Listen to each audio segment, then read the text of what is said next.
അതുപോലെ ഇപ്പോൾ ഈയിടെ കണ്ടുവരുന്നതാണ്, ജിമ്മിൽ പോകുന്നവരും ഭയങ്കര ഹെൽത്ത് കോൺഷ്യസ് ആയിട്ടുള്ള, ഫിറ്റ്നസ് കോൺഷ്യസ് ആയിട്ടുള്ള ആൾക്കാരൊക്കെ എടുക്കുന്ന ഒരു സാധനമാണ് പ്രീബയോട്ടിക്സും പ്രോബയോട്ടിക്സ്. എന്താണ് ശരിക്കും ഈ പ്രീബയോട്ടിക്സും പ്രോബയോട്ടിക്സും? ആദ്യം തന്നെ പ്രോബയോട്ടിക്സ്.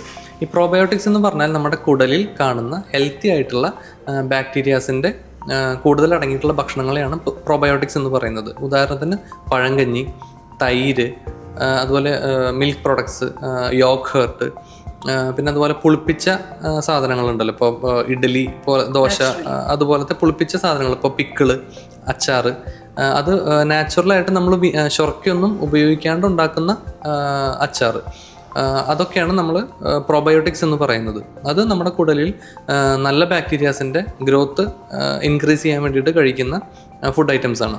പ്രീബയോട്ടിക് എന്ന് പറയുന്നത് ഈ ബാക്ടീരിയകൾക്കുള്ള ഭക്ഷണങ്ങൾ അടങ്ങിയിട്ടുള്ള ഫുഡിനെയാണ് നമ്മൾ പ്രീബയോട്ടിക് എന്ന് പറയുന്നത്. അതായത് ഫൈബർ കണ്ടന്റ് കൂടുതലായിട്ട് അടങ്ങിയിട്ടുള്ള ഫുഡാണ് പ്രീബയോട്ടിക് എന്ന് പറയുന്നത്.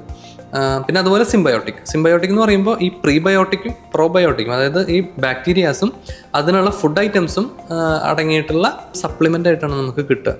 അതായത് ഒരു ക്യാപ്സ്യൂളിലൊക്കെ നമുക്ക് കിട്ടാറുണ്ടല്ലോ പ്രീബയോട്ടിക്കും പ്രോബയോട്ടിക്കും എന്നൊക്കെ പറഞ്ഞാൽ, അതിനെയാണ് സിംബയോട്ടിക് എന്ന് പറയുന്നത്. അതിൽ ബാക്ടീരിയാസും ഉണ്ടാവും, അതുപോലെ തന്നെ അതിനുള്ള ഫുഡ് ഉണ്ടാവും, ഈ ഫൈബർ റിച്ച് ആയിട്ടുള്ള ഫുഡും ഉണ്ടാവും.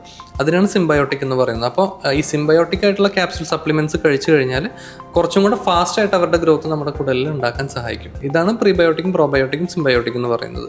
പിന്നെ അതെങ്ങനെ നമ്മുടെ ബോഡീനെ ഹെൽപ്പ് ചെയ്യുമെന്ന് വെച്ച് കഴിഞ്ഞാൽ, നമ്മൾ ഇപ്പോൾ ഈ നമ്മുടെ ദഹനത്തിന്, അതായത് നമ്മുടെ ഭക്ഷണം കുടലിൽ എത്തിയിട്ട് അത് പൂർണ്ണമായിട്ടും ദഹിപ്പിക്കുന്നതിന് ഈ ബാക്ടീരിയാസ് നന്നായിട്ട് ഹെൽപ്പ് ചെയ്യും. നമ്മുടെ ഇമ്മ്യൂണിറ്റിക്ക് നല്ല രീതിയിൽ ബാക്ടീരിയസ് ഹെൽപ്പ് ചെയ്യും. അതുപോലെ നമ്മുടെ വൈറ്റമിൻസ്, ചില വൈറ്റമിൻസ് ലൈക്ക് വൈറ്റമിൻ കെ, അതുപോലെ വൈറ്റമിൻ B12, B6, അതുപോലത്തെ വൈറ്റമിൻസ് ഉണ്ടാക്കുന്നതിനും ഒക്കെ വേണ്ടിയിട്ട് ഈ ബാക്ടീരിയാസ് ഹെൽപ്പ് ചെയ്യും. അതുകൊണ്ട് തന്നെ നമ്മുടെ ഹെൽത്ത് ഇമ്പ്രൂവ് ചെയ്യാനൊക്കെ വേണ്ടിയിട്ട് നന്നായിട്ട് സഹായിക്കുന്ന ഒരു ഫാക്ടറാണ് ഈ ബാക്ടീരിയാസ്.